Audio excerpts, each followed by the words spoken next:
పూర్తి వివరాలకు చదవండి రేపటి అక్షర శిల్పం దినపత్రికలో.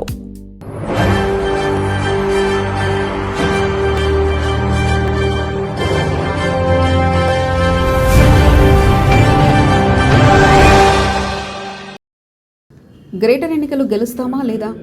కాంగ్రెస్ పార్టీలో ఇప్పుడు ఇదే డైలామా. గ్రేటర్ హైదరాబాద్ మున్సిపల్ ఎన్నికలు కాంగ్రెస్ పార్టీకి అంత సులువు కాదు. తెలంగాణలో ప్రస్తుతం కాంగ్రెస్ పార్టీ అధికారంలో ఉంది. అధికారంలో ఉన్నామని భుజాలెగరేసినా ఆ పార్టీకి ఇప్పటిదాకా 80% విజయాలు చేరువయ్యాయి.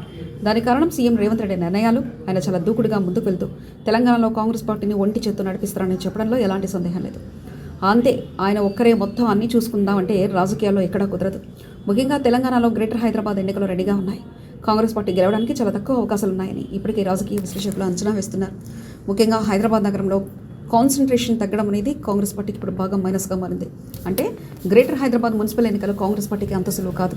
అధికారంలో ఉన్నారన్నమాట, కానీ గ్రేటర్ ఎన్నికలపై కొంత ఆందోళన కాంగ్రెస్ పార్టీలో నెలకొంది. అనేక అంశాలు గ్రేటర్ హైదరాబాద్ మున్సిపల్ ఎన్నికలపై ప్రభావం చూపే అవకాశం ఉంది. మొన్నటి ఎన్నికల్లోనూ గ్రేటర్ హైదరాబాద్ మున్సిపల్ పరిధిలో కాంగ్రెస్కు ఒక్క శాసనసభ నియోజకవర్గంలోనూ గెలవలేదు. తర్వాత జరిగిన 2 ఉప ఎన్నికల్లో మాత్రం గెలిచి హైదరాబాద్లో కాంగ్రెస్కు ప్రాతినిధ్యం లభించినట్లయింది. అయితే గ్రేటర్ హైదరాబాద్ మున్సిపల్ ఎన్నికలు మాత్రం అంత సులువు కాదన్నది రాజకీయ విశ్లేషకుల అంచనా. కాంగ్రెస్ ప్రభుత్వం అధికారంలోకి వచ్చిన తర్వాత హైదరాబాద్ నగర అభివృద్ధి కంటే రాష్ట్రంలోని ఇతర ప్రాంతాలపై దృష్టి పెట్టిందన్న విమర్శలున్నాయి.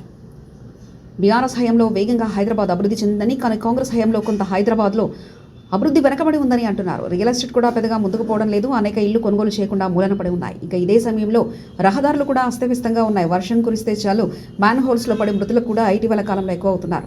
అలాగే మంచినీటి సరఫరా కూడా వేసవిలో సక్రమంగా అందకపోవడంతో నగరవాసులు ఇంత అసంతృప్తితో ఉన్నారంటున్నారు. మరొక వైపు హైడ్రా అంశం కూడా కీలకంగా మారింది. హైడ్రా అధికారులు అక్రమంలో కూల్చివేయడంతో అనేక మంది తమ నివాసాలు కోల్పోయారు. హైడ్రా ఏకపక్షంగా వ్యవహరిస్తుందని, అన్యాయంగా కూల్చివేస్తుందని ఆరోపిస్తున్నారు. మరొక వైపు మూసీ రిజర్వాయర్ పక్షాన పనులు ప్రారంభిస్తామని చెప్పడం, సర్వేలు చేయడం వంటివి కూడా గ్రేటర్ హైదరాబాద్ మున్సిపల్ ఎన్నికల్లో ప్రభావం చూపే అవకాశాలున్నాయన్న అంచనాలు వినబడుతున్నాయి. దీంతోపాటు హైదరాబాద్ నగరంలో బీఆర్ఎస్, బీజేపీ బలంగా ఉండడం, కాంగ్రెస్ ఏ మేరకు గ్రేటర్ హైదరాబాద్ మున్సిపల్ ఎన్నికల్లో అత్యధిక స్థానాలు సాధిస్తుందన్న ప్రశ్నలు సొంత పార్టీ నేతల నుంచి వినిపిస్తున్నాయి. బీజేపీ హిందుత్వ నినాదంతో వెళ్తుండడం, మజ్లిం పార్టీతో కాంగ్రెస్ సన్నిహితంతోపై ప్రశ్నిస్తుండడం కూడా కాంగ్రెస్ను కొంత గ్రేటర్ హైదరాబాద్ మున్సిపల్ ఎన్నికలు కలవరానికి గురిచేస్తున్నాయని చెప్పక తప్పదు. మరిన్ని కథనాల కోసం సబ్స్క్రైబ్ చేసుకోండి మీ అక్షర శిల్పం. పూర్తి వివరాలకు చదవండి రేపటి అక్షర శిల్పం దినపత్రికలో.